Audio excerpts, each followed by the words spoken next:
Nu filmar. Här är jag då. Har inte fingrarna framför den. Hejsan, hejsan. Här är jag och jobbar hela dagarna. Det är inte hela dagarna.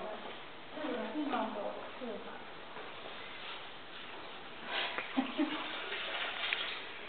Filmar du det? Mm.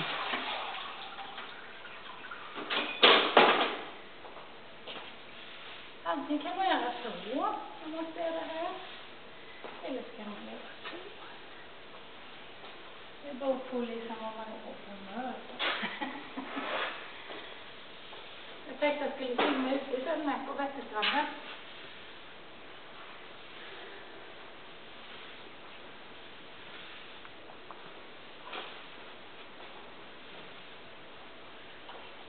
Ja, ska du inte intervjua mig?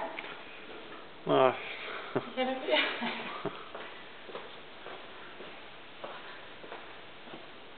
Filmar du magen?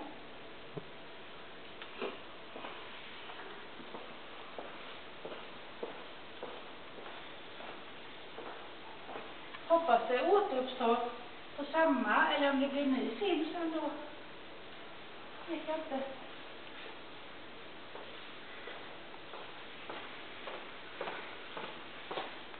Vi får se. Man kan fortsätta på det här.